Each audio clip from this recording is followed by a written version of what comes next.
Here. Hello everybody. I have one more clip I have to go grab off the other computer.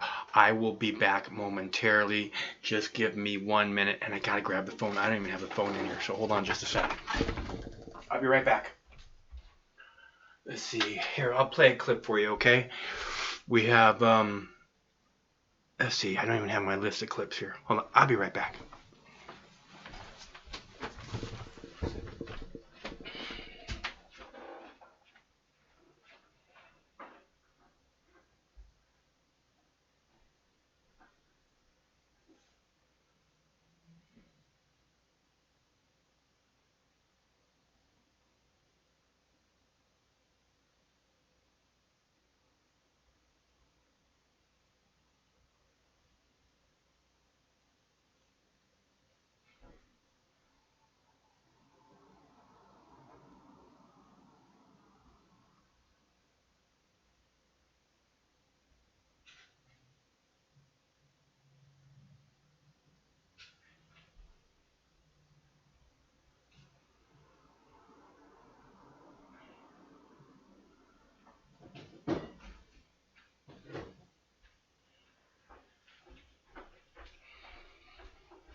Alright, so you got the phone. Okay, here's the phone. Let's see if we can get it plugged in. And we should be back live. Let's see. That'll take a minute to come up. Okay, let's see what we got going on here. Let me make sure I got clip one. And from overseas, an Iranian-backed militia is vowing revenge. So we are back. I am live. The phone's not quite ready yet. It's plugged in.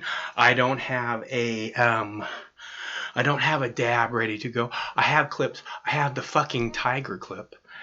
If anybody wants to see the fucking tiger clip, I can play the fucking tiger clip. You want to play the fucking tiger clip? Oh, I didn't get my list. Okay, I think the fucking tiger clip is clip number 4. Let's see. And the zoo scare caught on camera in Dublin. 7-year-old Sean was posing for a picture in front of an animal enclosure when a full-size Siberian tiger lunges at the glass. The family says Sean was startled, but they are just grateful for the glass safety window. All right, when we come back... Isn't that a great clip? I love the fucking tiger clip. I love the fucking tiger clip. I just had to play that. I just had to have the fucking tiger clip. So, I got that. I have Iraqi protesters burning American flags or U.S. flags in Baghdad, or I'm not sure exactly where it's at, but I figure it's all over the city, all over the country, actually.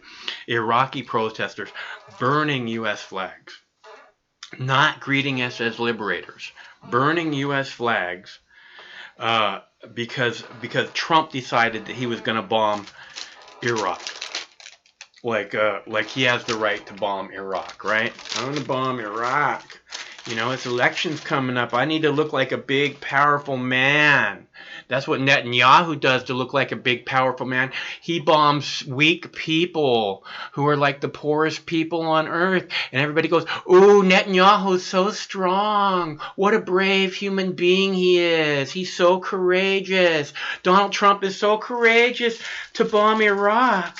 Oh my God, he's so brave, putting our sons and daughters and our brothers and sisters and our mothers and fathers into harm's way, like only a president of the United States can do, because the president's a dickhead.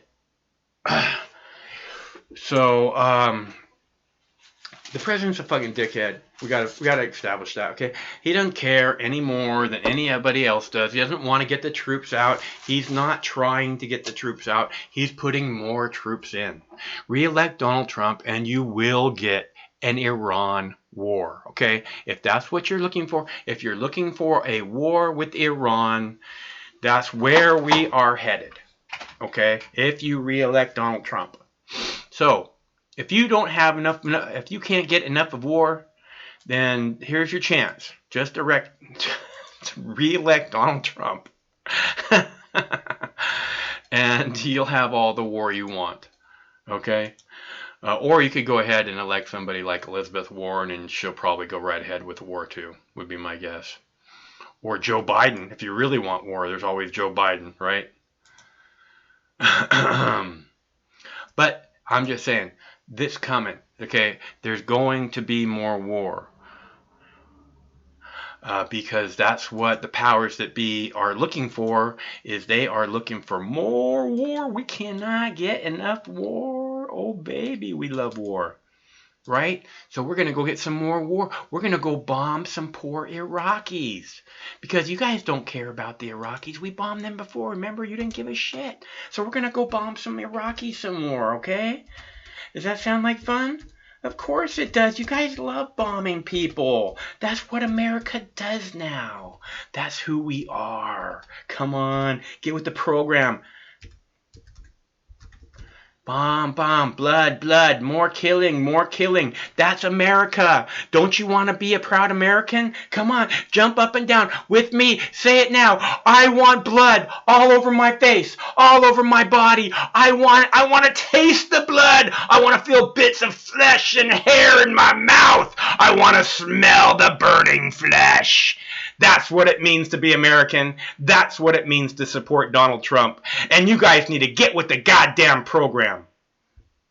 Don't you know? Right? Isn't that where we're at here in America? I thought we were all on the same page here in America. Aren't we?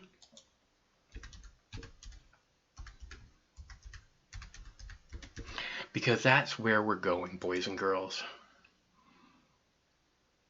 We are going to an endless state of war.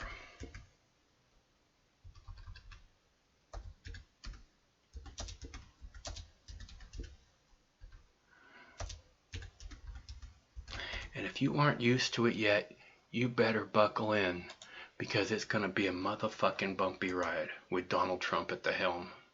I mean, it's been a motherfucking bumpy ride the whole time. I'm just saying, it's going to get a lot worse. It's where we're going. It's who Donald Trump is. And he may have pretended well up until now, but there is just absolutely no chance. Oh, damn it.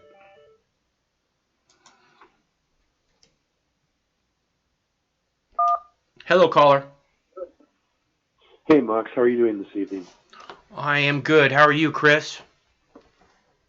I'm doing all right. This news about slaughtering people in the Middle East certainly didn't make my weekend any better, that's for sure. Yeah, well, I don't feel very good about that myself. You got to get with the program, Chris. We're all proud Americans here, man. We love bombing other countries. It's what we do. It's who we are. Come on, man. Don't you want to be part of us? It's why I rarely leave my house, is because I don't want to interact with the violence in society and the attitudes that people hold. So when these kind of incidents occur, it just amplifies my sense of depression. I think it does for a lot of people. That sense of we don't have very much control over our tax dollars, or over our politicians, or over the political parties, or even over the goals of the military-industrial complex, which kind of trump everything in this world, like you noted. It's depressing. It's more than depressing. We talk a lot on this show about people's awareness, and this is why, I think a lot of people, when some people like to put down people because they act like they're not aware of things, and it's understandable why you want to act that way, but it's also understandable why they don't want to be depressed by the United States, their country, that their idol, being bombing little children and blowing them to little bits in the most heinous fashion Cognitive dissonance possible. Creates cognitive dissonance when when you say something out loud, and then you know it's not true, and then you see evidence to prove it's not true. It creates this uncomfortable feeling inside of your mind. So it's better to just turn off the uncomfortable messages. It's so much easier than having to actually stand up and fight against the evil. You know, I mean, it's number one, they're all overworked. I say this all the time. They're so busy, they're so stressed out, they're so not knowing how they're going to cover their bills next month, you know. And then you want them to be aware of what's going on in foreign countries, and you know, and they care about it. On top of that, I mean, come on, dude. You know, you're asking an awful I lot. know. It is. It's asking a bit much, you know. I mean, what would Jesus ask from people for real? He might ask for a little bit more. I think. I don't know. Um, but it is a brainwashed population, and when we go to war, they do march in lockstep with the government and the propaganda. And I admit, I'm sometimes questionable of the claims that people make about, you know, the influence of Jews in the world, or Zionism, if you want to call it that. But I do believe it is very interesting, the story in New York that's getting all the attention. It was the lead story on public television tonight, about the rabbi having his, whatever, Christmas or Hanukkah disrupted by a crazy lunatic from the mental asylum packing a knife trying to kill people at his holiday gathering. Which is absolutely right. I just want to point real quick, which is absolutely the right definition of this person. It's an insane lunatic. Okay, so and Cuomo, the governor of New York, wants to label this domestic terrorism. Okay, and it's a crazy person. Crazy people don't you can't call that terrorism when a crazy person fucking unleashes. Okay, that's just not what it is. It's a crazy person in a system that has no fucking anywhere for them to turn. Go ahead. Well, for me, this incident in the suburbs of New York, it reminds me of what occurred earlier this year when 4 homeless people were beaten with pipes. I think I may have shared this story with you, by a crazy person on the streets of New York. The person was staying in a homeless shelter but was mentally unstable, and they went on a rampage for 2 hours with a lead pipe, walking through the streets of like the Lower East Side of Manhattan, looking for poor people, you know, generally, you know, middle-aged, older men sleeping on the side of the street, and then just pounding them in the head with a lead pipe until they were dead. Killed 4 people. Didn't wound 5 people or anything like that. Killed 4 people in 2 hours. Now, I don't recall for the next 5 days or something, the national media saying homeless people are scared to death for their lives like they are every moment, but 10 times more. You know why? Because they don't give a fuck about the indigent in this country. It's only the people with privilege that receive the attention and get the Amber Alerts and the fear warnings. It's people who have privilege. Yeah. It's really that simple. Yeah, no, I agree. I think this is an important point, and I want to agree with you.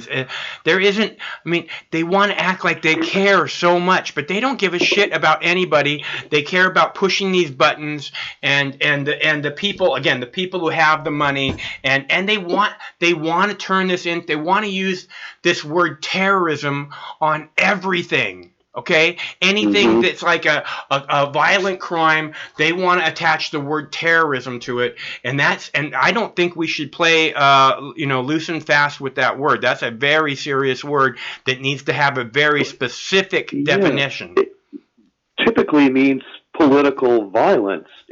Targeted political violence. It has a very specific definition. Terrorism. Yeah. You know. So. That was unsettling. I did find some numbers about the rabbi, though. I think last year, one number that I found today was, so far in 2019, there have been like 16,500 murders in the United States, right? And, you know, I didn't do the math, but you can do it really quick, just, you know, dividing it by 335 or something like that. It's like probably it's even more than that. What would that be? 350 goes into 16,000. Quite a few times a day, somebody is murdered in the United States. More than once. 15 times a day? And yeah, go ahead. Yeah, 19, 20 times a day. The point being, 20 people were murdered in the United States yesterday. and not a single person even died in that house, from what I'm aware of. And I'm not saying that it's even cool or anything like that. It's gross. It's disgusting. The person needs some mental health and then maybe needs to go to jail for violent assault. But this is just being completely blown out of proportion, and it happens so quickly, and it's happening at the exact same time as we have these military exercises or whatever, these war campaigns that are going on in Syria and in Iraq. At the exact same time, Israel's enemy. We're attacking Israel's enemy, and at the same time telling the American public that there's a surge of anti-Semitism. Right, big. I don't think which is not true. I don't see the hate myself. I mean, I see it online. I have to. I mean, every time someone brings up the word Jew, I cringe inside. I mean, on the show, on the program here, because I know that there is this anger, but I don't I don't want that. I don't want the show to be about that. But I think that you're right, though. I don't think that people are walking around like hating on Jews. I think that people are walking around trying to take care of their business, and that there's this little tiny fringe element that is angry and feels like left out, a little obsessed. Yeah. So I think you're right, but there's you know what I found out today? What's that? I didn't mean to interrupt you. I found out today that whatever, I don't know if he's one of my favorite musicians or something, but I found out that Randy California was Jewish, from the band Spirit. Uh-huh.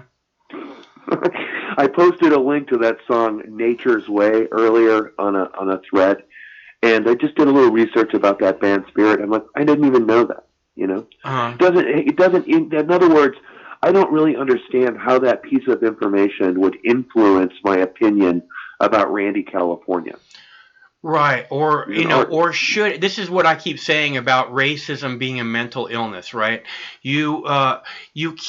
It's impossible without your mind being fucked to hate someone that you don't know. Okay, you've been programmed to believe that. Okay, you've been programmed to believe that you hate someone that you don't know. You can't hate someone that you don't know. It just unless your mind is fucked. So it's absolutely a mental illness, and it needs to be addressed as such. And this is the big problem, is that we're not addressing mental illness in this country really at all. So. No, so we deal with it on the internet in some cases. And with prisons. So I did find some other news today. Well, again, about this hatred and vitriol projected towards other people. There is a website called sanctionskill.org. Sanctionskill.org. That's a really good name. That's a really good name. It is a really good site too, and there's a map on the site that folks can go if they go to that website, and they'll see that about 1/3 of the Earth, including about 1/3 of Africa and about half of Asia, is like experiencing sanctions by the United States right now. Wow. And people are dying. Yeah, I mean, if you look at the map, it's like Russia. And Ron Paul used to say on a regular basis on the floor of Congress, sanctions are an act of war. So we're clear what sanctions are. Sanctions kill people because it denies people medicine and food, and it's designed to slow their economy down, and that means the weakest people in their economy are affected the most. So it isn't even hurting the people who run regimes as much as it hurts the people, and this is their sick, demented way of thinking. If they can hurt the people so much, perhaps they can incite a right-wing revolution to overthrow their government. That's their modus operandi. That's why they do it. In Iran and in Russia in particular. So that's a website I thought people would want to visit just to recognize that, like, it isn't just the bombs that we're dropping, which are horrible. We killed 25 people in Iraq in some kind of retribution, and there's not even much evidence to indicate that those people were responsible for what happened. Right. This other story is from Marijuana Moment, that website that you shared with us. And it is a weird story, but it's interesting. The lead is, it says, Tucker Carlson calls John Boehner a pig for his disgusting marijuana work. Really? When did he do that? He did it this weekend, and the byline on the story is today. It's December 30th. So if you go to Marijuana Moment, it is their lead story, and I can briefly just read the first couple of paragraphs. It says, Tucker Carlson thinks former House Speaker Boehner is disgusting for being a marijuana lobbyist. In an interview with conservative media outlet on Saturday, the Fox News host blasted Boehner for transitioning from the top lawmaker in Congress to the TV talker's view, making bank at the expense of America's children. Quote, John Boehner is like a marijuana lobbyist now, right? Said Carlson. Quote, waking up every morning, taking a paycheck, getting your kids to smoke more weed? Why isn't John Boehner considered disgusting?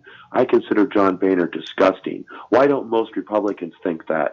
You go from being Speaker of the House to being a weed lobbyist, and nobody says anything?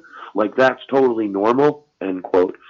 Really, John Boehner? Are you making America better, pig? No, you're not. End quote. Carlson said on Breitbart's Sirius XM radio show, you're making it much worse. Ask anyone with teenage children what John Boehner's doing for America. I'm serious. And then the article goes through and says that, well, Boehner isn't actually a lobbyist, but he is a board member of Acreage Holdings, which owns cannabis cultivation, processing, dispensing businesses in more than one state across the country. And the magazine, Marijuana Moment, points out that there is something hypocritical about John Boehner because he had plenty of opportunity when he was the Speaker of the House to actually push forward bipartisan legislation to help the banks deal with the money from the states that have legalized the herb. And he didn't do it. And a whole lot more. He didn't. He flipped his tune after he left Congress. He changed his tune. Well, no, Tucker's right. So, Tucker's right. John Boehner is fucking disgusting. And the only reason that John Boehner has changed his tune is because of money. And so yes, John Boehner is disgusting. As I've always said, money is disgusting. It's gross, and it's because people sell themselves for it. And so Tucker's right. Although I think Tucker's also disgusting for acting like this reefer madness bullshit again. When he in the day, when he used to be a libertarian, he used to act like a libertarian at least, and he would demand the legalization of all drugs. So he's also changed his opinion as he's gotten older. Yeah. Yeah. So anyway, that was depressing. The last link, I won't read from it, but I would like other people to know where it is. If people are interested about this Iraqi bombing and so forth, there's a really good website, and I've mentioned it before. It's called Moon of Alabama, and it just deals with foreign policy and with military specifically. That's all it deals with. And there's a comment thread there, very developed comment thread, probably one of the top 10 comment threads I've seen on the internet. And there's like 80 or 90 very, very developed comments there if people want to get some different perspectives about the geopolitics that are going on behind the scene, so to speak, in Iraq and Iran with Hezbollah and so on and so forth. What website was that? It's called Moon of Alabama. I believe I've heard of that one before. I believe I have heard of that. Hey, Craig, it is a legitimate. People are asking you about Ramon's Day. What? Nothing. All right. Anything else, Chris? No. Are you okay? You sound like that was a really big bong hit or something. It was smoke in my lungs. Okay. Not healthy, probably. Okay. So anyway, thank you again for your program, and I'll listen to some more calls. I wish I was in better spirits today, but when this kind of stuff happens, I'm on the same sheet of music as you. Like, I do actually have visceral feelings of like the blood on me, and in my and seeing the bodies and recognizing that I paid for a little bit of that with my taxes. I'm just so tired of it. I'm just so tired. I don't, it doesn't matter who the president is. This is who America is, okay? This is who everyone in Washington, D.C. is. We have to take them down, okay? We have to be the ones to overthrow this fucking government. Because otherwise we're going to get the shit kicked out of us is guaranteed. And we deserve it. So you understand. By fascist cops. Yeah, that's going to happen. Well, not fascist cops. I mean, I'm talking about Russia and China and Iran. Because Russia and China and Iran are making it clear that they stand together. Okay, and supposedly this was an attack on Iran. You want to get more stupid because you're about to get a whole fucking foot shoved right up your fucking ass, Donald Trump, and it's Americans that are gonna pay for it, not fucking your fucking red-headed ass. Like one of those hypersonic missiles taking out an aircraft carrier or something like that. That could be a possibility. That would there's a lot of different possibilities. I mean, that would be a major escalation. I honestly can't imagine that after this. But I can imagine there being all kinds of, look, every time this happens, it's not just this time, it's every time the U.S. fucking bombs somebody and all the drone strikes that we don't hear about, all we do is create more enemies. That's all that happens. There's nothing good that comes from it. Nothing. Okay? So if that's what you want to keep doing forever, if that's what you want our tax dollars spent on, is just spending more and more on creating an enemy that didn't exist before 9/11 to make sure it exists for generations to come.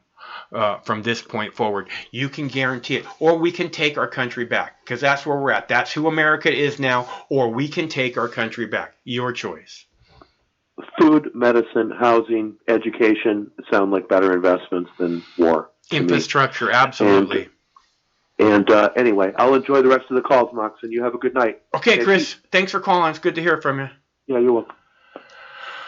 And that's our buddy Chris from Olympia. He always has something good to add. He's a very well-informed guy, and we are lucky to have him on the show. And here's my lovely new pink waterfall background. I really like this background, so I thought that I would put it up because it's just so easy, right? It's like just so easy, right? You don't have to there's a fish over there. There's a fish swimming in his hair. It's just easy. It's just water falling. Isn't that nice? I like it. So, and I got a couple other waterfalls. And what else did we get? Oh, I got some news. I got some news backgrounds that we're working on. We have to reposition everything. And we have to resize and reposition everything to make the news backgrounds work. We'll be getting those in place over the next week or so. What's up, UTN? It is very zen, isn't it, Des? I love that word, zen. And that's probably why I'm attracted to it. It seems like there's a whole lot of stuff going on here, and yet you just relax. Like you could take a nap right there and be so out, just it looks pretty nice. Okay, so, and I have let's see. So I have a clip of Bolivia. They threw diplomats out of Bolivia today. I believe Mexican and Spanish diplomats out of Bolivia because Mexico has given Morales a safe place to go. So now Mexico is evil.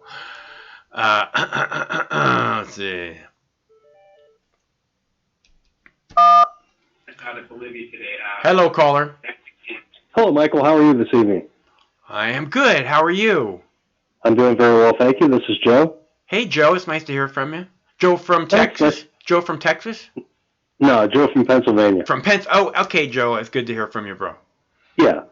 So happy New Year, and it's always nice to ring in the New Year with another, bombing by killing brigade into another nation that doesn't pose any direct threat to us. Right, by killing little brown people.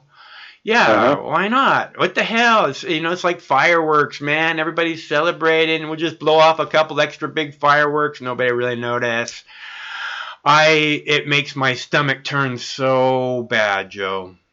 Well, it does me too, Michael, but the problem is it's pretty much to be expected at this point. I mean, most people are numb to it now. I mean, we're 20 years in of these never-ending wars, and people, it's almost gotten to the point where people just assume that, it's almost Orwellian. Peacetime is wartime, wartime is peacetime.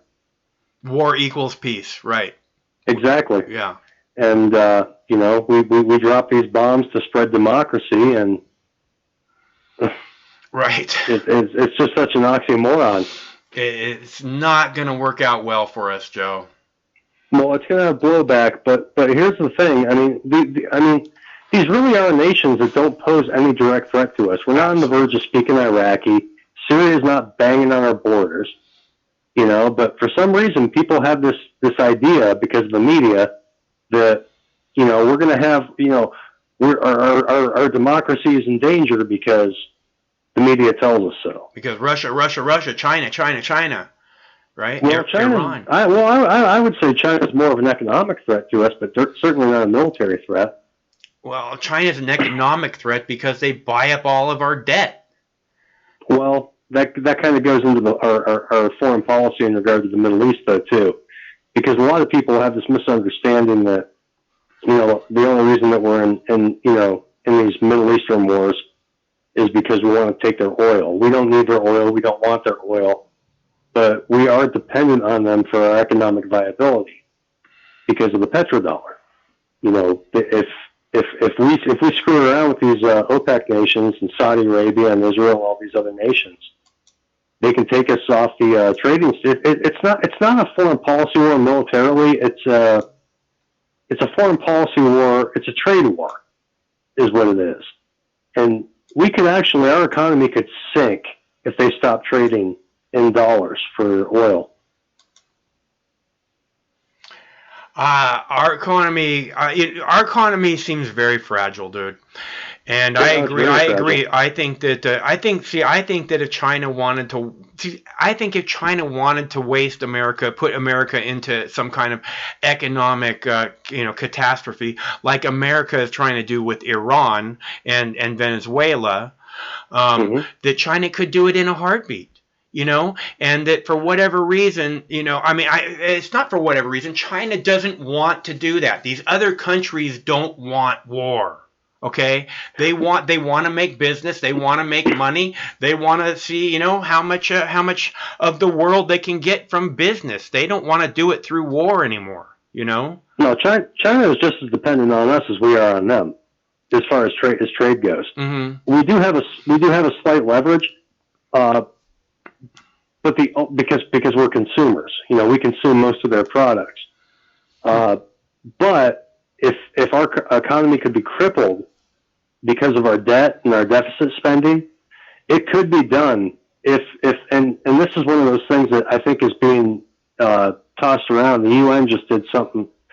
I don't know the intricate details of it. I'm not an economist or even pretend to be, but I have a basic understanding of how fragile our economy is based on how our currency is being traded. Yeah. But I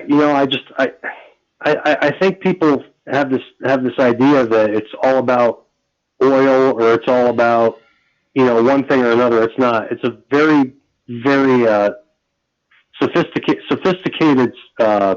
It seems like it's an awful lot about making weapons, though, and selling weapons, right?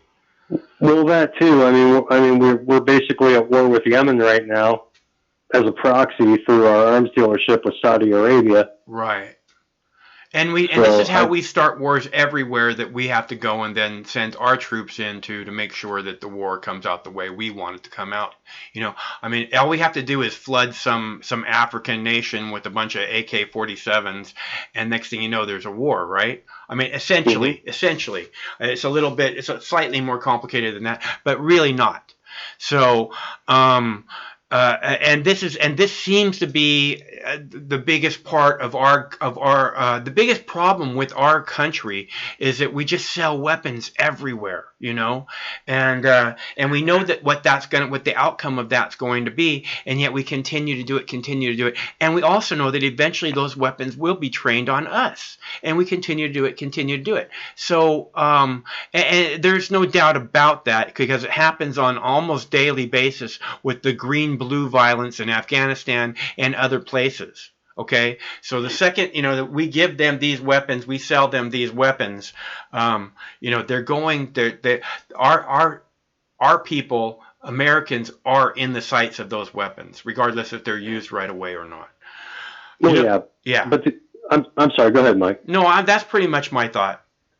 But well, that's the thing though too. I mean, honestly, this is an unfortunate thing. Like, I have a brother who's in the Army. Thankfully, he's out now. He came back. He still has most of his marbles.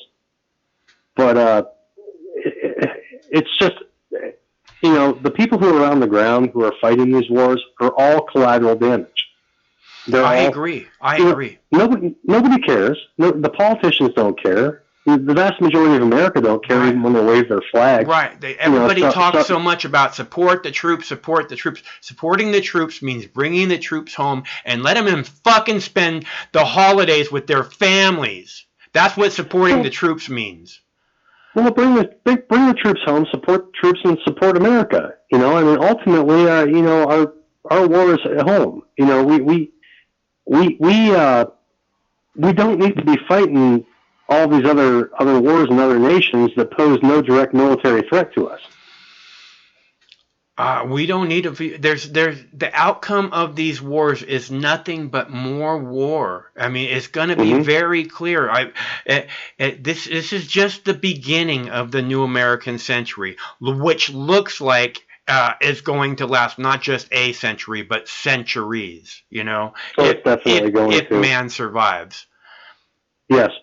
No, that's it. I mean, I think that's the ultimate goal. The ultimate goal is perpetual warfare. Right. Keep the machine going. Right. You know, and you know, we'll sacrifice the you know, the people who don't matter as far as they're concerned for the overall good. For security.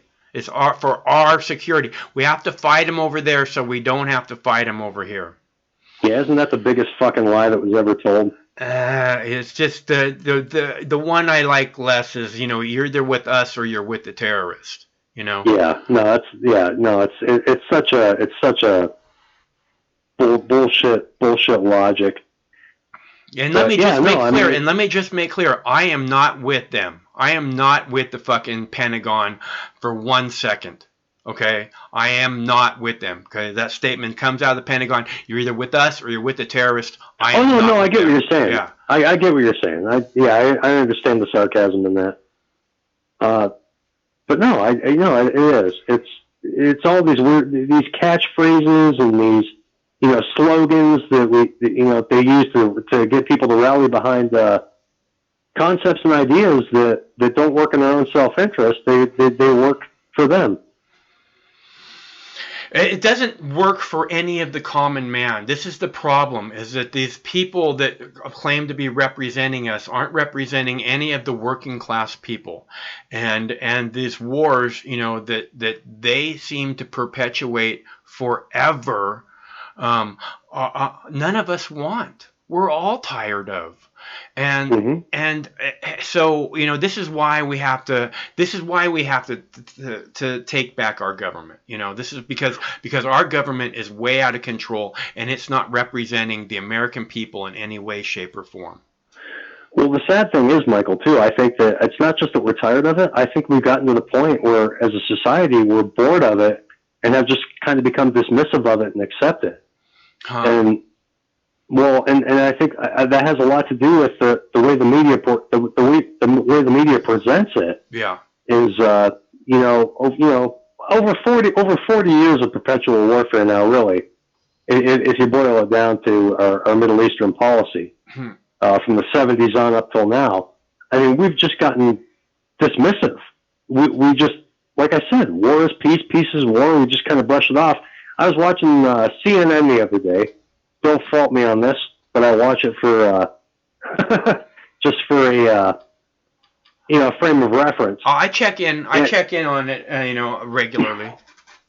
Yeah, and one of the anchors on there was talking about how we're in peacetime right now, and I'm thinking, how the hell can you say that with a straight face? We've been engaged in perpetual warfare seriously in the Middle East for since 2004. Which one was that? Do you know? I don't remember. It was a few days ago. Yeah, but go ahead. But yeah, to suggest on a quote unquote news program that we're in peacetime is just absolutely ludicrous. And this is what I keep saying about the media, is to call them fake news is a giant mistake, because that is a huge piece of war propaganda, to say that we're not at war, to say that we're at peacetime, when we're spending $700 billion to build weapons of mass destruction every year. And that's like 1/10 of the price that we're really spending, and this war, and this never-ending war thing. I mean, it's clear we talk about never-ending war constantly on this show. I don't think we'd be able to do that if there wasn't war going on. Yep. So for the insanity, and this is why CNN is working rapidly to get everyone who posts CNN videos kicked off of YouTube right now, because they don't want anybody calling them out on their bullshit, which is going to get over the top as we come closer and closer to war with Iran. So we understand what's happening. Yeah, and well, this is one of the things. I'm one of those people. I don't have this blind hatred toward Donald Trump, but I do. His foreign policy is one thing that I criticize him heavily on, and this is one of those things. Like I don't understand. I guess in a way I kind of do.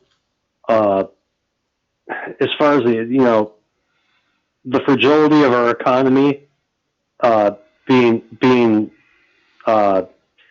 dependent upon the petrodollar and the trading of Middle Eastern oil. At the same time, I also have, I kind of understand where he's coming from, but on the other end, it's like, God damn it, this really goes against my principles for how, how much I just value. Things have gotten so screwed up over the course of the last 40 some odd years. Is basically the best way I could put it. And the propaganda from the mainstream news doesn't help. But hasn't it been more than 40 years? I mean, if you go back 40 years and you're going back to the 70s, which the Vietnam War ended in the 70s. The Vietnam War was just one big giant lie, Mm-hmm. So, I mean, this is it's more than just 40 years. It's just... Well, once we were taken off the gold standard, and the value of our dollar was placed on trading on oil. See, what I see, here's what I see in my lifetime, okay, is that we were in the 80s, in the 90s, we started closing military bases, right? Because we were like, okay, the Cold War's over, there doesn't seem to be any really hot wars going on, and we can stop this giant military expansion, never-ending military expansion, and start to close bases. And this is in the 90s. I think they started to close a couple of military bases, and then all of a sudden 9/11 happened, right? How fucking convenient. And then our deficit spending got out of control. Yeah. And we started financing all these other nations, or I shouldn't say financing, but arming all of these other nations, and then everything just reached a fever pitch. Right. And because we continued all this deficit spending and got ourselves further and further into debt, I'm talking national, as a nation, that's when all this started to really reach a head. And now I'm telling you, I think the economy looks good right now, but I think within the next couple of years, we're going to start to see a serious decline if our foreign policy drastically changes, and our trading policy drastically changes with China, Russia, and all the other first world powers, because they actually now they have leverage against us. seriously damage our economy. Yeah, like I said, I think that if China really wanted to sanction to hurt our economy, I don't think it would be difficult at all for them to do that. Or especially if they work together with Russia, you know. Mm-hmm. So, but I think that you know what? I don't think that that's what anybody wants. Again, I keep saying this. I don't think that China wants to hurt the United States. I think China wants to continue to do business, as much business as possible with the United States. I think that's what China wants more than anything. Trump comes in and disrupts that. You know. Well, I think China would love to hurt the United States. Well, I think China would love to be the United States, then it makes it harder to spend money with China, and what China wants over more than anything is for you to spend, and everybody else to spend money with them. Go ahead. Let me finish. I think China would love to hurt the United States if it allowed them to be the world superpower. Unfortunately for them, they're not. And if they were to hurt the United States, they'd be hurting themselves in the process. They would love to be able to hurt the United States without, hurting their own, to their own detriment. Yeah. But they don't have that ability right now. So they're dependent on us, like I said, just as much as we are on them right now. Yeah, I don't think they want. I don't think that's what they want. I understand what you're saying. I get if they thought that they could do it. It's like when Barack Obama says, we don't want to take your guns, right? But if they thought they could take the guns and no one would get hurt, they would be taking the motherfucking guns 6 years ago. Okay. Oh, you're damn right. Yeah. But speaking of that, so they do want to take the guns, but they don't want any. They don't want to start a fucking war in the process. Yeah. So on that note, so what do you think about the Texas incident that happened? Yesterday? I think that was. I have a clip of that too. I think that was pretty obvious. Good guys take down bad guy with the good guys with guns take down bad guy with the gun. I think it was a really clear scenario that those guys that took out that guy, they weren't they didn't seem like they were super caught off guard by the whole thing. Although the first guy that he shot had a gun, and I think that he probably got killed because he said drop the gun instead of just kill him. Very unfortunate. Yeah. It's a very sad and tragic thing that happens, but. I think that because all those people, I watched the footage of that, and I'm telling you, that guy who took down the assailant, you talk about a marksman right there. He was about 40 feet away, and he had a headshot on that guy. Yeah, and that's incredible. And but what caught me was the fact that after he was shot, I saw 4 or 5 other people. Open up and take out their piece, and I'm like, wow, that's a hell of a deterrent. Yeah. For anybody else that wants to consider doing something like that, Yeah. If you were to put, the way I look at it is, if you were to put a sign on the front lawn of that church that said gun-free zone. Yeah. Or a sign that said, this congregation is protected by the entirety of its congregation, that guy's probably going to pick up and move on. Nobody wants to walk into a situation like that, and I think it just further makes sense as to why the Second Amendment is so important. Or what the purpose of the Second Amendment, is. It's there to take out the bad guys. It's there to protect your family, yours. Okay, you need to be able. In that situation, calling the cops would have done nobody any good. No, when seconds count and the cops are minutes away, those seconds matter more than those minutes. Right. There's nothing. The cops would have done nothing except for come and take fucking pictures. Okay. So you need people that are armed. I really appreciate open carry. Although it seems to make people very nervous, I think that in a situation that open carry will avoid a situation like that. Somebody sees people walking around with guns on their belt, they're going to think twice before they walk into that church. Well, open carry only makes people nervous because of the stigma that Well, most it makes people some people don't. nervous because there's a lot of programming going on now that guns are bad. Yeah. You know. Yeah, especially in urban areas. I live in a rural area, and in the area I live in, and I'm personally a gun owner, Yeah. and the vast majority of people who live in the area I live are gun owners. Yeah. I live in a rural area with almost zero violent crime. Right. I've said I never hear gunfire in my neighborhood. I never do. No. Right, and I never do in mine either. But of course, like I said, you live in Seattle. I live in northwestern Pennsylvania in a rural district. But even if guns are nothing, nobody thinks twice when you see a gun. In an urban area, yeah, people get nervous because they're not used to seeing them, and they have a misconception about people who own them. Yeah, bad guys. People with guns are bad guys. Yeah, exactly. Well, you have a gun. What are you scared of? Well, no, I'm not scared of anything. Why should I be? I don't have to be scared of anything. Yeah.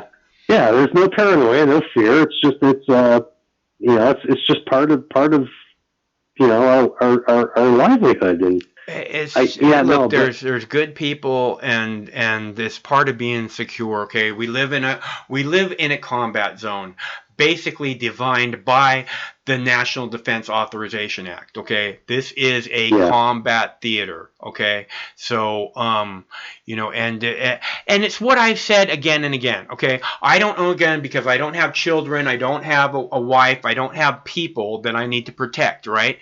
So, but if you are the leader of a church or something like that, if you have a flock and you are leading that flock through the valley of the shadow of death, and you are not prepared to deal with wolves, you are really not a very good shepherd. Yeah. Well, here's the thing too. I don't have any children, and I've got a girlfriend. I don't have a wife. But congratulations. I've been a bartender for over 20 years now. And we've actually gotten robbed. We got robbed about 20 years ago. Yeah, scary as fuck, huh? I wasn't working that night, but I heard about it after the fact. And the woman who robbed us, who's a woman, the woman who robbed us with a BB gun. Huh. And I thought, after the fact, I was like, Jesus Christ, thank God nobody had a gun. Yeah. And shot her. Yeah. But at the same time, it's like, you know what? She would have deserved it anyway. If you pull a gun, okay, so this is when your life becomes null and void. Once you pull a gun, if you plan to do evil things and you're carrying a gun on you, your life is pretty much over. Well, yeah, you basically forfeited your existence once you pose a threat. Yeah. But no, I mean I'm very happy to see that it wasn't a hell of a lot worse down there in that church in Texas. Because, those people were prepared. They were vigilant. They didn't understand that, you need to have an equalizer, especially in a house of worship, where that tends to be the, more prominent, where these people want to take as many people as they can. And I really do think that the guy's intent was to take out as many people as he could because he thought they were weak and they wouldn't be able to protect themselves. I think you're probably right. I think that he went in there with the plan to kill a bunch of people, and thank God some people were prepared to deal with someone like that. And I think that's something that needs to be taken into consideration. That as far, all these people in the media and politicians that are saying, it's irrational to assume that because you have a gun, you're going to be safer. I think that it's irrational to assume that you would not. Like I said, if I had someone to protect, I would have a gun. But I don't want to. It's a lot easier not having to carry a gun. You know what I mean? There's nothing wrong with that. Yeah. I mean, if you don't feel comfortable with it, there's nothing. I would prefer you didn't. It's not that I don't feel comfortable with it. It's just I would rather not have the responsibility. This My life has been about choosing the path of least responsibility. Okay. And having a gun is a big responsibility, and I don't want to, like I said, I got my first gun when I was 9. I got my first handgun when I was 10. Okay, so I was 13 when I got my first gun. Yeah, so it's not like it's not that I'm saying I don't want to have a gun, not knowing what they are, thinking that it's something bad. I know exactly what it is, and I don't want anything to do with one, which is probably part of the reason I don't have kids and stuff. Again, the path of least responsibility, but I don't want to have to fucking. I don't want to have to. I don't want to have to kill somebody. I would. No, I understand. I just don't want to have to. And no reasonable, sane person wants to ever shoot anybody. Yeah. But if you're placed in a situation where Yeah. it's you or them, you have to have the equalizer. Yeah. No, I agree. Like I said, I grew up with guns. I've been very pro Second Amendment the entire time I've been on YouTube. No one can accuse me of anything other than that. Because I am pro-second, I'm pro-constitution, I'm pro-freedom, and I believe if it were not for the Second Amendment, that all the other amendments would be gone by now. Okay, we wouldn't have any other rights because of the. I see the way this police state works, and like I said, every time Barack Obama said nobody's coming to take your guns, my immediate response was, and you know why? Because we have motherfucking guns. That's why nobody. Exactly. Yeah. So. Yeah. I get it. Yeah. Well, all right, Michael. I'm not going to take up any more of your time. I just figured I'd opine for a little bit and wish you a happy New Year, and all the other viewers of your channel a happy New Year. Right on, Joe. It's good to hear from you, man. Happy New Year to you too. I hope the New Year brings us all something really nice. And you as well. You as well, Michael. Thank you. Okay. Stay cool. We'll talk again soon, I hope. All right, brother. See ya. Later. All right. That's our buddy Joe from Pennsylvania. And he's a very common sense individual, clearly. Anyways, this is where we're at today, and I'm trying to make these things happen today. Oh, I know. What we should do is we should play the video about Donald Trump bombing Iraq and people burning flags, U.S. flags in Iraq. So I'm going to play that video now, and I will be right back. And from overseas, an Iranian-backed militia is vowing revenge after U.S. airstrikes on its forces in Iraq and Syria. The Pentagon releasing images of one of those strikes. The militia claims at least 25 people were killed. U.S. officials say the attacks were a response to the death of an American contractor killed by a militia rocket last week. Here's ABC's Kira Phillips. Tonight, Iran vowing consequences a day after these airstrikes against an Iranian-backed militia group in Iraq and Syria. The 5 targets, weapons, and command and control sites the Pentagon believes were used in a string of attacks on coalition forces, including one last week that killed an American contractor. Today, the first images of the destruction on the ground, the group claiming at least 25 people killed. Soon after the strikes, the president's senior national security team briefing Trump here at Mar-a-Lago. We will not stand for the Islamic Republic of Iran to take actions that put American men and women in jeopardy. The Iraqi government calling the strikes a flagrant violation of its sovereignty, while Defense Secretary Mark Esper warns there could be more to come. We will take additional actions as necessary to ensure that we act in our own self-defense and we deter further bad behavior from militia groups or from Iran. A senior administration official telling me as for more airstrikes, President Trump has the, quote, space to make more decisions. But there is concern we could see an escalation of violence. Meanwhile, an Iraqi military spokesman tonight calling the strikes a treacherous stab in the back. Whit? Kira Phillips reporting from West Palm Beach. Thank you. Now, Baghdad has condemned what it called an unacceptable, vicious assault by Washington after the US military launched several airstrikes on its soil against the Iran-aligned Hezbollah brigades. This one of the most radical factions of Hashad al-Shabi, a Tehran-backed Iraqi paramilitary coalition. The group says the strikes killed 25 and wounded more than twice as many of its fighters, and the action sparked anti-American protests in a country already dealing with several weeks of deadly unrest.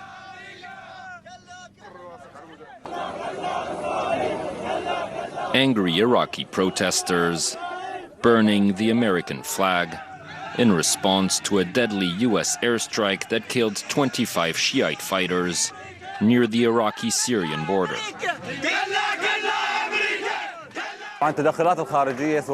Foreign interference, whether by the US or Iran, has dragged Iraq into a bottomless pit.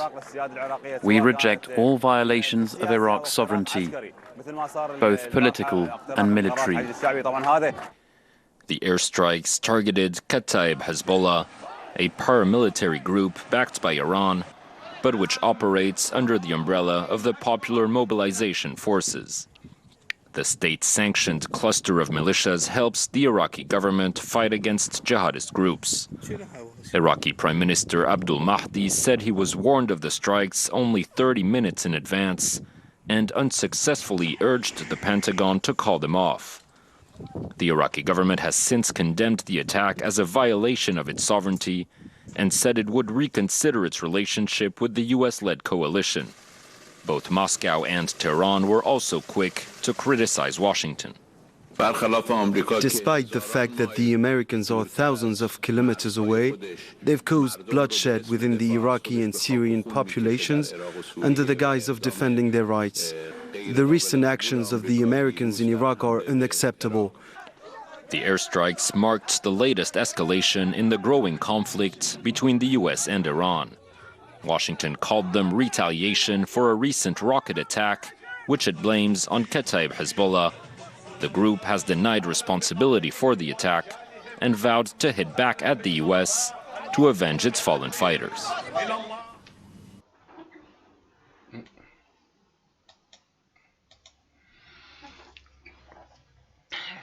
I like the guys at the end who have like trouble getting the flag lit, and then the guy's like burning his fingers, and he's like, ow, ow, ow. It's fucking funny. All right, so I got myself a lovely piece of lemon cake because I made a lemon cake last night. Oh, you can't see it, can you? Wow, look at that, the chroma. The lemon totally chroma out. Wow, that's my lemon cake. It's lemon. Can you see it? It looks like it's all moldy or something. That's hilarious, man. All right, so anyways, it's lemon cake, and it's delicious, and I got myself a piece because I deserve a nice piece of lemon cake. Okay, so let's see. Where were we at now? What were we talking about? I can't remember. Right. All right, so. Oh, that's good. All right. All right, so I want to play. Oh, it's a phone caller. I better take the phone call. Hold on.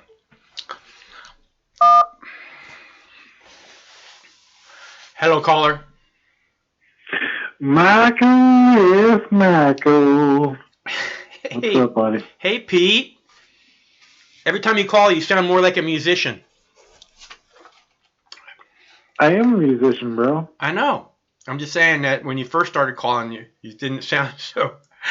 You didn't sound like you had a song in your heart. Michael, you got Cleopatra. What's up, buddy? Nothing. I just wanted to say that if I was them, I'd be stomping on that fucking American flag too. Sad, huh? I mean, put it in the context, like, if that was me in fucking Iraq, yeah, I'd be pissed. Right? Wouldn't we all be? No, but I mean, it's sad that that's what America has become, right? You know, is that we're supposed to be the beacon of hope, the beacon of light in the world. And people are fucking stomping on the flag and fucking burning it and shit because that's not who we are. It's not in any way, Well, shape, it's funny or form. because when you watch the footage, they're all holding up like images of like people, you know, like these guys that they probably grew up with that were probably just like, you know, in their countries, freedom fighters, you know, like we are in our own countries. It was their family. Right? It was their family, dude. That's who they were. Yeah. And you know, like we're gonna justify it, like our media is gonna justify it, like we were bombing people that were a potential threat to our national security, but you know, to the people in Iraq and so forth, they see exactly the opposite. Like, you know, so it's fucked up. Like, but I don't think we're ever gonna fucking see things on the same level. You know, As who? I just think that, like, you know, see things on the same level as who, Pete? I think that, like, you know, a lot of people in America are going to look at these people like they're fucking terrorists and so forth. But I don't think it's true. They're just, you know, a lot of these people that got bombed and got blown up, a lot of them were probably extremists, right? Sure. But a lot of them were probably just regular fucking dudes, you know? They're in their country doing what they do, you know, and we have to fly halfway around the fucking world to bomb them, you know. That should be a really, really important thing. Like life or death. Like if we don't bomb them, then, you know, people in our country are going to die, and that's not what's happening, you know. But it will be because this is what we get when for every action there's an equal and opposite reaction. So there's this massive blowback coming from Iraq, from the Iraq War, where 1 million innocent Iraqis died in a war based on lies fabricated in the Pentagon and the White House to take us into a never-ending war in the Middle East.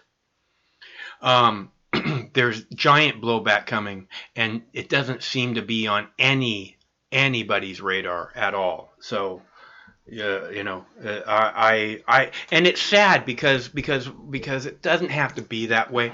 We can start making the world a better place, but instead we continue to choose to fucking just blow shit up. Yeah, I mean, who knows? Well, here's the thing. It's like, I don't know. Maybe did we blow up a group of like extremist military people that really were going to do some damage, or did we blow up a group of like what is essentially equivalent to Mox News in Iraq? You know, like.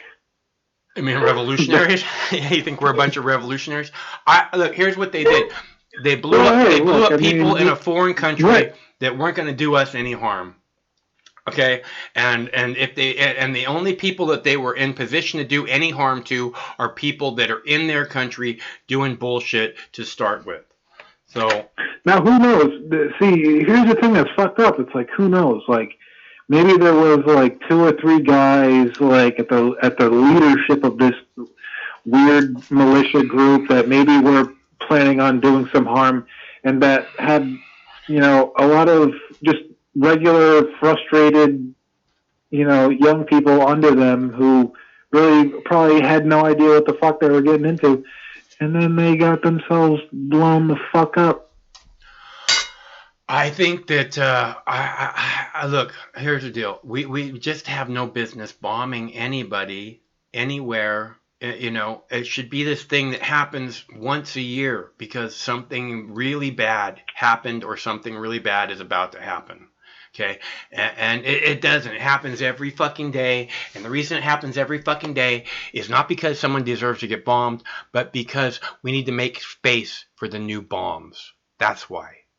We already bought all these new bombs. We can't keep fucking piling them up. We need to make space. We need to use the ones we have so that we can put the new ones in place. You know it's true, Pete. It's not. I mean, it's funny, but it's not funny. It's not funny. I'm being very truthful about this. That's what the facts are. Well, yeah, I mean, a lot of our economy is built on you know, building weapons. You know, the military-industrial complex is a lot of our economy. So we gotta, we got to blow some shit up. Otherwise, we have no justification for our budgets, Mike. We got to blow some shit up. Yeah, we use this many bombs this year. If we don't use any next year, then we're not going to have anywhere. Then we're not going to have any need for new bombs, and we have all these new bombs that we ordered, so we have to use some of these fucking bombs so we can put these in place at least. We can't just leave them on the shelf and expect to buy a whole bunch more next year, the year after, and the year after. Yeah, that's how it goes. I mean, if you don't use your budget, then you won't get it next year. Right, that's the deal with the cops too, man. They fucking, they fucking use up everything they can so they can prove that they need more. It's not that they hate crime. Cops don't hate crime. Cops love crime because every time there's a crime boom, cops get a big old fucking giant dump of cash from the government. But see, here's the thing: is like, every now and then there probably is like a legit like terrorist organization that like needs to be bombed to shit. Like I said, once a year. However, right, but then occasionally there's there's a lot of groups that maybe get blown up for illegitimate reasons, which who knows, maybe this is or is not that particular case, but yeah, it comes back to your point where who the fuck are we to be going around, bombing people who, you're right and you're not right and you're righteous and you're not self-righteous, so we'll bomb you and not you because we like you and not you. And it's really silly, but it's all in the name of national security, Mike, right? I mean, we got to keep ourselves safe. So whatever we got to do for the sake of national security, bomb to high hell, right? Just fucking bomb them. Yeah, it doesn't work. That's the problem. Bombing never works. I mean, they tried it in Vietnam. It didn't work in Vietnam. It doesn't work. It just doesn't work. You can't win by bombing, And all it does is, like I said, every time these bombs fall, all it does is create a whole bunch of new enemies that are going to last for at least a generation. Right, and they indicated that in the story as well. Yeah, I agree. About how frustrated everyone was, and they were going to retaliate. And it's like it does nothing. It does nothing. It accomplishes nothing. It's like the drug war. The drug war has accomplished a heroin epidemic. That's what this shit gives you. That's what war brings you. The exact opposite of what they say it's going to bring you. Hey, Pete, did you make a new batch of coconut butter? I didn't make a new batch yet. No, I'm still writing on my the same batch. That's awesome. That's awesome. I'm glad to hear that. It sounds like you got it. You got it stashed. I like it when you have stash, man. I got stash, but I'm gonna be doing some more this weekend. Excellent. Yes, I'll be going for 6 instead of 5 hours this time. Did you do 5 hours on the last one? You did 5 hours? Yeah, the last one was fun. Yeah, and it came out way better, yeah. That's awesome, dude. Yeah, it's been going great. It's been going fantastic. So the next one I'm sure will blow my mind, as usual. Sounds like you're getting close. Bro, I'm like 95% there. I just gotta figure out the remaining 5%, and I'm there. You can do it. I got it. I'm already there, bro. All right, Pete. So what did you do anything this weekend? You have a couple days off? This weekend? Yeah. This weekend? This last weekend? Yeah, of course. I have every weekend off. Yeah. Nice. Yeah, good. Did you get out and have some fun? I'm going on vacation. Did you go out? Oh, yeah. Are you going? You're going next week? You're going on vacation, or how soon? As soon as the new year starts, I'm going on vacation. How long are you going to take? A week. Sounds awesome, dude. You deserve it. Goddamn right I do.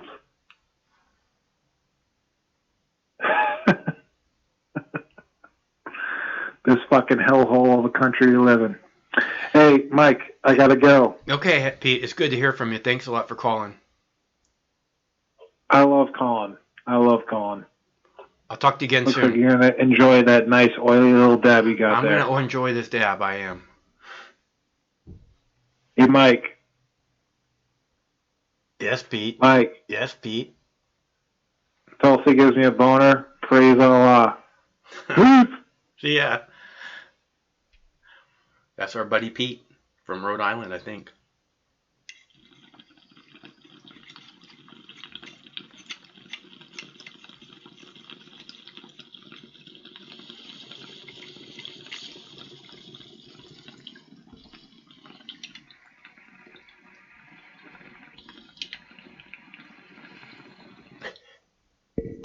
Anybody know what number bong hit that was? Was that number 2 or number 3? I think it's number 2. Number 2. Number 2.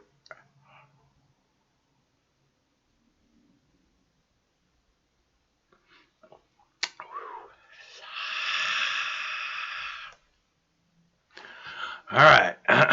So, as I was saying, this is a perpetual war based on lies. It doesn't represent any of us. Why is this happening? When is it going to stop? Right?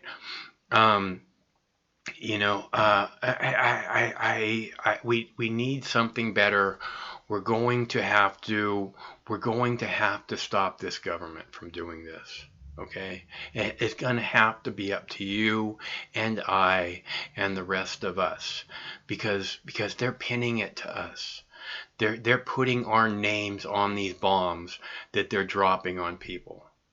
And you know that they're dropping them on innocent people. You know that they are. It's what they do. It's what they've done forever. We've seen it again and again and again.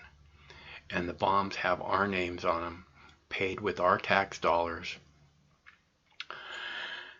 signing your children into slavery for generations to come. Okay? And we can stand up and take it back and demand better future for everyone, including your children. Or we can just go about our regular old thing and hope for the best. So I say that we demand a peaceful revolution and that we take this government back from the hands of evil doers. Evil doers who do it in our name. Do evil in our name. Okay? And I'm tired of it. It's unacceptable to me. We cannot allow our good name, the good name of America, of the United States of America, to be soiled, to be run through this disgusting muck of endless war for profit. Okay? If that's who you want to be, good luck with that. I'm sorry, I can't embrace that. I wish I could embrace that. I'm sure that I would have made lots of money, profiteering off the war and the war profiteers approaching me to set me up properly with the proper studio and proper funding so that I could spread their propaganda far and wide. I wish that I could do that. I wish that I could sell my soul like that. It would be so much easier, than not having 2 nickels to rub together, right? It would be so much easier. But it's not who I am. It's not who I ever want to be. And I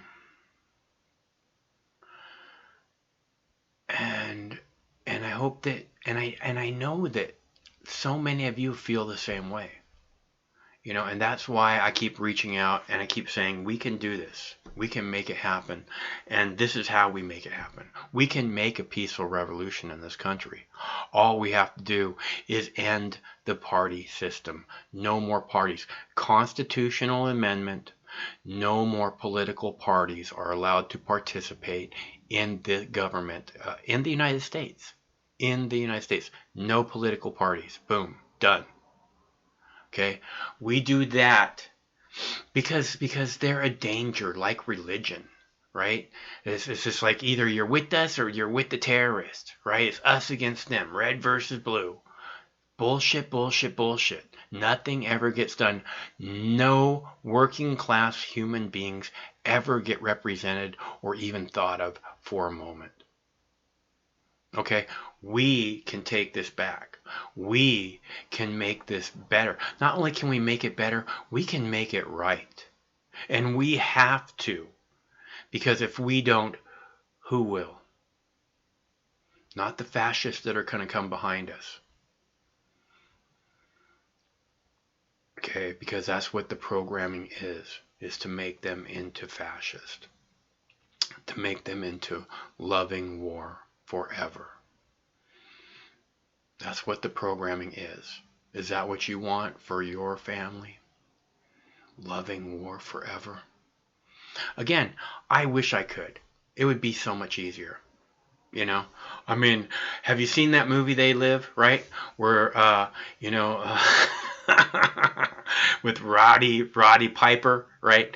And he put the sunglasses on, and you can see the aliens that are all around us, right? And he's trying to put the sunglasses on his friend, right? Like, fuck that. I don't want that. It's easier because once you see that, then you have to fucking fight. Then you know you're in a fight. It's easier just to be in a dream of, oh, people died somewhere far away, I guess. Right? Is that easier for you? I hope so. I hope it's easier. It doesn't really work for me not knowing either. I don't want to not know, and I don't want to be part of it. I want to make it better. And I know that a lot of you feel the same way. So let's watch clip number 2, which is actually clip number 3 in succession, because we did fucking Tiger first, and on here it's listed last, fucking Tiger. But clip number 2 is about the Bolivia kicking diplomats out of their country, I believe the Mexican and the Spanish diplomats out of their country, because Mexico is giving the former president of Bolivia a safe place to be. So anyways, I'm going to play a clip now. Clip number 2. Right, yeah, clip 2. Okay, we'll do that. Be right back. Thanks to Michelle Flory. Let's turn to Bolivia. The new government has ordered the Mexican ambassador and 2 Spanish diplomats to leave the country. Mexico gave asylum to former President Evo Morales. That was after he was ousted last month, you might remember. Bolivia says Spanish officials tried to extract an aid off Mr. Morales, who had taken refuge in the Mexican embassy. Now, accusations that Madrid strongly denies. President Áñez has given the diplomats 72 hours to leave. The constitutional government that I preside over has decided to declare persona non grata the ambassador for Mexico in Bolivia, Maria Teresa Mercado, the chargé d'affaires of Spain in Bolivia, Cristina Borreguero, the Spanish consul, Alvaro Fernandez, and the group of allegedly masked diplomats. I am requesting them to leave the country within a 72-hour period. This group of representatives of the governments of Mexico and Spain has seriously injured the sovereignty of the people and the constitutional government of Bolivia. Our correspondent Will Grant is following this from Mexico City, and he describes the relationship between Bolivia and Mexico as broken. Let's start at the beginning, if you like, which was the resignation under duress from the military of Evo Morales. He came here after that to Mexico City, where he was granted asylum by the Mexican government. That angered the government in Bolivia, the interim government, who are also angry at the way the Mexicans have been dragging their heels over recognising their legitimacy.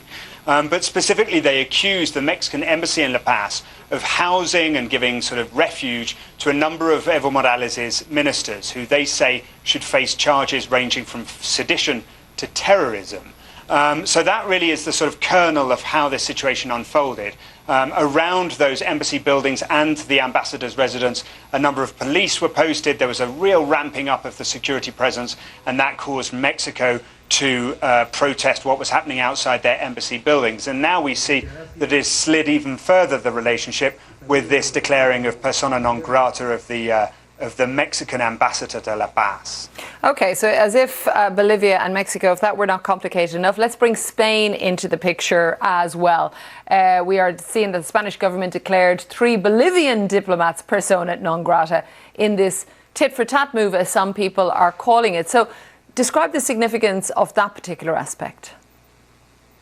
Yeah, that's surprising in the sense that I wouldn't have thought the Bolivians would really want to extend this any further than a bilateral dispute between them and Mexico, but it is now sort of bringing in other countries, as you say, Spain in this instance. What happened was that a group of Spanish diplomats went to the Mexican embassy, presumably to hold talks with the Evo Morales ministers who were inside, with the Mexicans, and the government, the interim government in Bolivia, say that those who turned up were masked and armed, that it was very threatening. That seems an odd situation. Obviously, Madrid denies that and said that it was just a routine visit by some of their diplomats to some of their diplomatic friends. So exactly who we believe in this instance is hard to say. Thanks very much to Will Grant, speaking to us from Mexico City.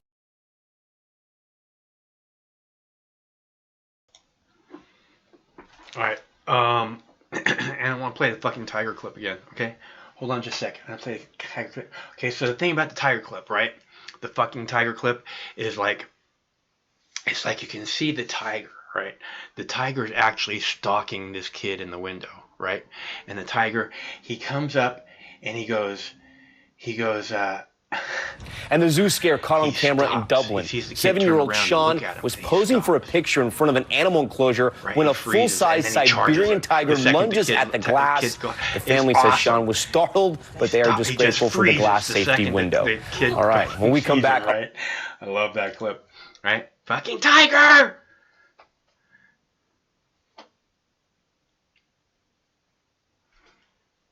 That tiger would have bit that kid's head off. I love that clip. Okay. So,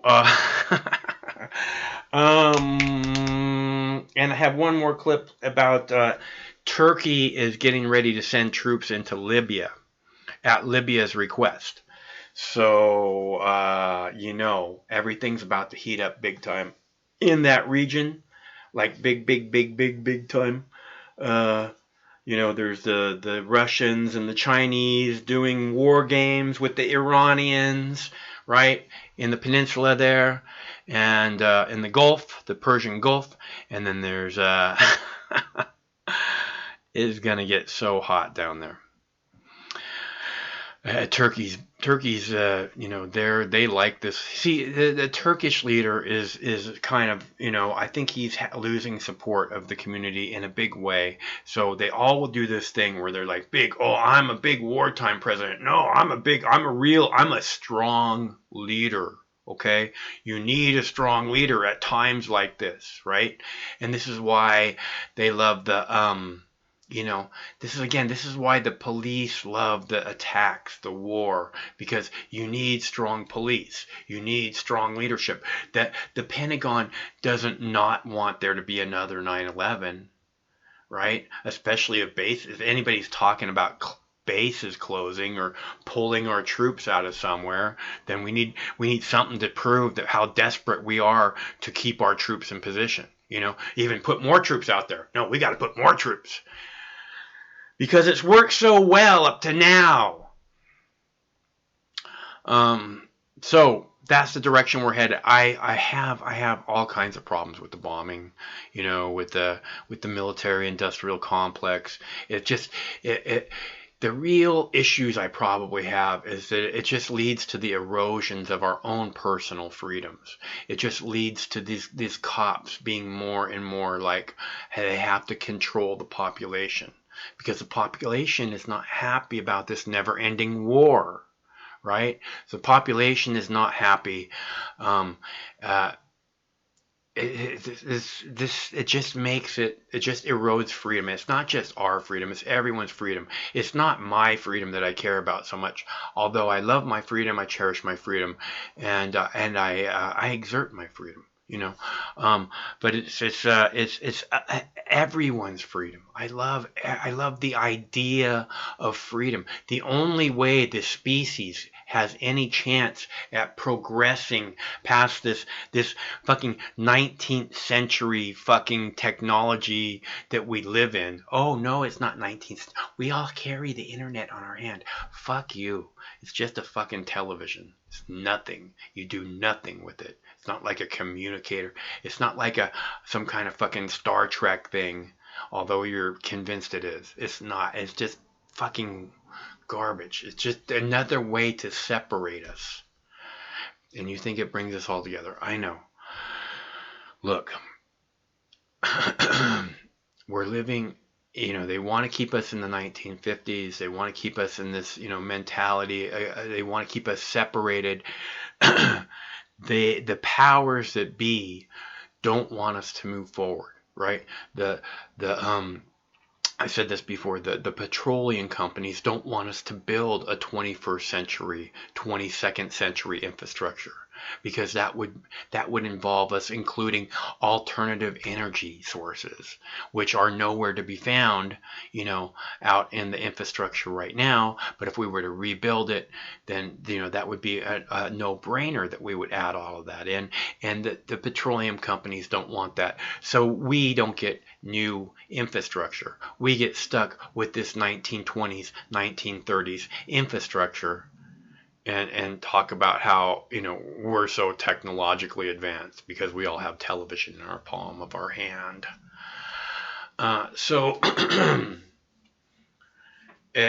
We have to rise up together. We have to move beyond this petty divisions, and we have to, moving into the year 2020, we have to make a better effort at a brighter future for those that are coming after us. Or, what's or is there just no empathy there at all? So because I'm not long for this world. None of us really are. But I know that I've done my best to kind of not leave it in a messed up fashion. I can serve. I don't drive. I don't. I walk everywhere. I live a very simple lifestyle, and that's my choice. I obviously can have almost anything that I want. I want a simple lifestyle, and I just want. I think there's so many people who just want to live their lives, in freedom, with freedom, the way they choose, not harming anybody, trying to be a good person and a good neighbor, and moving forward, with a good attitude. And I sound like Lego World, right? Have you seen that movie? The Lego movie with Will Ferrell, right? It's a very good movie. I really like that movie. I don't care for the sequel so much, but isn't that always the way?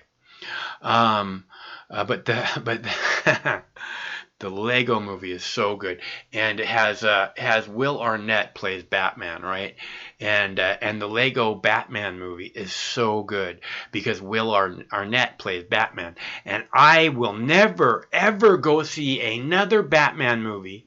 Not that I can remember one that I've ever gone to see, but I will never go see another Batman movie until Will Arnett plays Batman.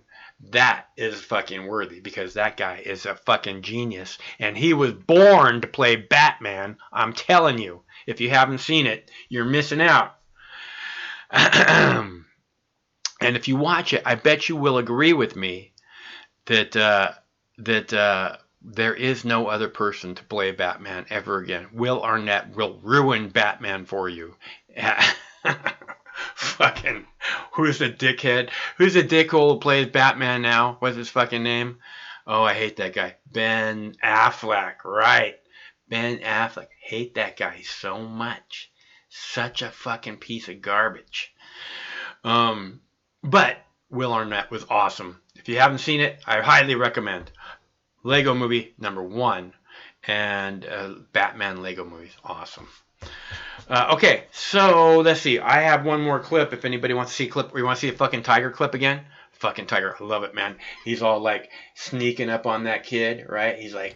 And the zoo scare caught on camera in Dublin. 7-year-old Sean was posing for a picture in front of an animal enclosure when a full-size Siberian tiger lunges at the glass.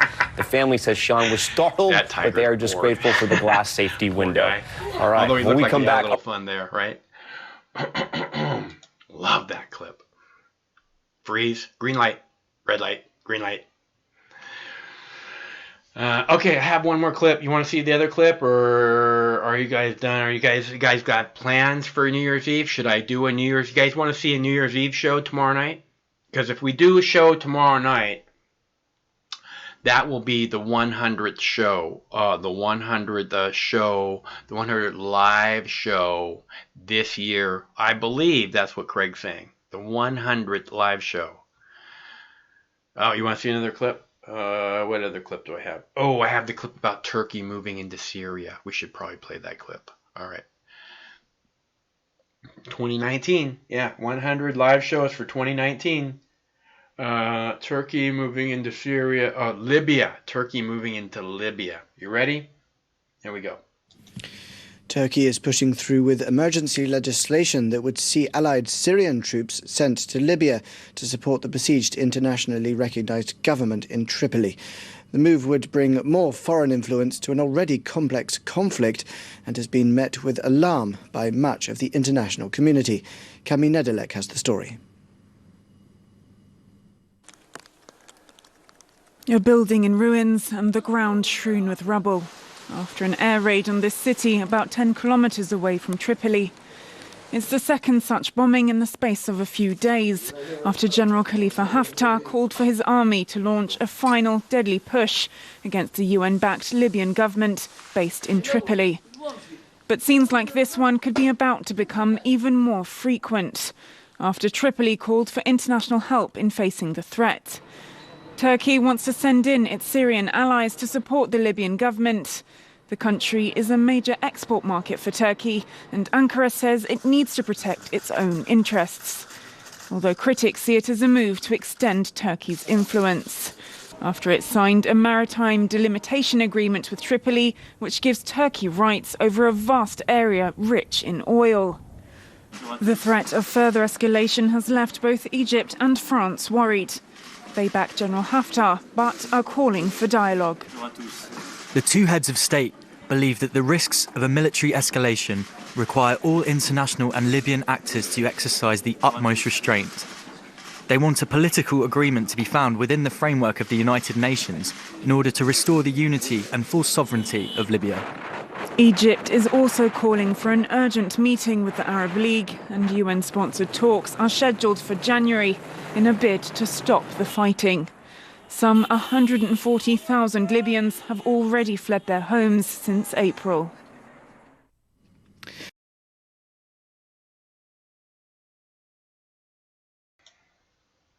"2020 is going to be a very bumpy ride. Buckle in, buckaroos. My little ninjas." All right, so yes, go ahead, leave. It's fine. Okay, so I guess we're going to do a show tomorrow. I don't know if we're gonna do a show tomorrow. We're gonna do. Well, let's see. Hello, caller. Michael, this is Steve McClanahan. We're coming to you live. We have made it. We're in New York City. I am currently in a restroom because I'm not wearing a diaper. I'm not doing it. I don't care what they say. I'm not doing it. Michael, it's crazy out here. It is crazy.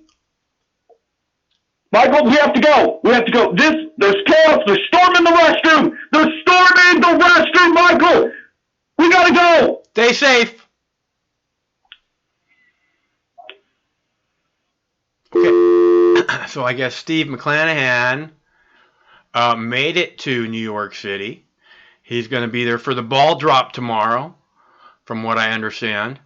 So he can report live to us what's happening in New York in case there is any kind of an event that, again, brings us all together in unity, that we must kill all the little brown people, because the little brown people make these events happen, and you're either with us or you're with their little brown people.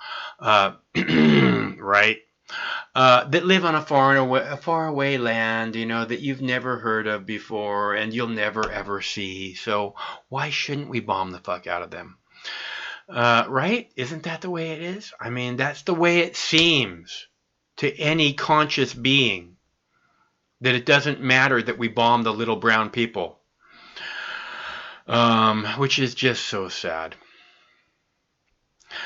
Okay, so I guess we'll do a show tomorrow night. I guess if Steve's going to be in New York City, for the show tomorrow night, let's see, that means that we'll count down to the 9 o'clock hour, or I guess which would be 9 o'clock hour Pacific, but we'll be here live at 7 p.m. and then we'll count down to the 9 o'clock hour, which will be the New York City ball drop, a New Year's Eve thing, to 2020, right? And we'll do some fireworks in the background or something, right? We'll get some kind of fireworks going on, and and we'll do New Year's Eve, Mox News style, I guess. Why not, right? I mean, you don't really want to watch Anderson Cooper, do you?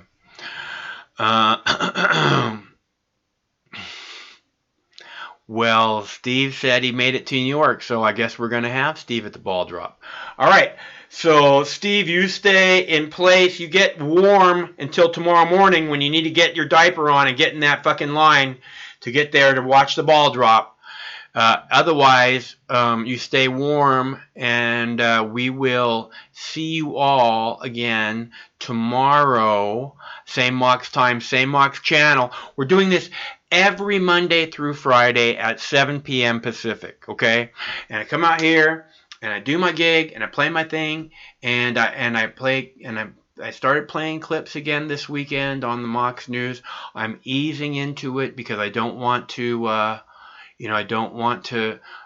make waves when they're deleting channels and we have a community guidelines violation already. I'm taking it easy. I'm easing into the water. We're this close from getting out of that. So it's going to be another minute, but we're revving it back up. And you know, Mox News survives solely on contributions from good people like you. And that's the truth. If it wasn't for people like you who take a minute to give something back to Mox News after years and years of service, Mox News wouldn't be here. Because Mox News survives solely on contributions from good people like you. And if you want to give a contribution, it's easy to do at moxnews.com, or there's clickable links in the text body of the video, underneath the video in the description box, or there's clickable links in the chat. So either way, if you can please give something back. It makes a huge difference in my world, and it lets me know that you feel like I should keep doing this, keep moving forward. You know, that I have the support of the community that I serve. That's what it means to me, that I know that you're out there and that you want me to keep doing this. And if anybody wants a Mox News t-shirt, we have these lovely long sleeve t-shirts, and they are lovely. Lovely long sleeve t-shirts with an embroidered Mox News patch on them. For all the Mox News ninjas, it's a must-have. Let Craig know, because he is taking all the orders on the Mox News t-shirts right now. He's in the chat. You can't miss him. And otherwise, I will be back tomorrow. Same Mox time, same Mox channel. Tomorrow is New Year's Eve. Steve McClanahan is going to be reporting live from New York City at the ball drop at 9 p.m. Pacific. So we'll ease into that. I'll have a nice cannabis beverage to enjoy with you. I have a lovely cannabis soda that I will drink, and so then it's an option for all of you. You know, now you don't have to drink alcohol. There are these cannabis drinks available now too, so which is a nice option to have. Although, if you're like me or Pete, what you really want to do is make your own butter or coconut oil or whatever it is you need to make so that you can make the things that you want to make with it, and it be the strength that you desire and need. So, thanks so much to everybody for tuning in. I'll be back tomorrow night. Tomorrow night's New Year's Eve. We'll bring in the 2020 New Year together. How's that sound? And we have a breaking news graphic also in case something really big happens. We have a new breaking news graphic we can put up, and we can put live video feeds or whatever it is that's going on. And I'll introduce that tomorrow, I'm sure. We were a little bit pressed for time tonight before we started the show. So, thanks to everybody for tuning in. My name's Mike. I will talk to you again tomorrow. Same Mox time, same Mox channel. Be there or be square. No matter which mouth you feed on a two-headed snake, it still shits the same turd. But lucky for you, you have Mox News. More than 10 years. More than 60,000 videos. Mox News has been filtering the nonsense and illuminating the bullshit from your mainstream media. Turn off your TV and turn on to Mox News. For over a decade, documenting the socio-political events that have etched and carved the pathways that define today's modern mess, Mox News has been providing clarity while faithfully bringing you today's relevant stories 100% commercial-free and subscription-free. And just like Lady Liberty vows to remain free. But at this time, we're asking you for your help, your patronage, and your support to keep the lights on and the videos rolling. For less than 17 cents per day, you can become a basic subscriber, knowing that your donation is truly making a difference that will help continue bringing the news stories that make a difference in your life. Turn on, tune in, and drop a couple dimes today by clicking the link below or visiting moxnews.com and show your support at any level. From a single one-time donation or dedicated monthly subscriber, do it now in less than 2 minutes. All donations are safe, securely processed, and verified using PayPal, Visa, MasterCard, American Express, or Discover Card. As always, we're sure you'll find something of interest each and every day. This holiday season, give the gift of Mox. moxnews.com.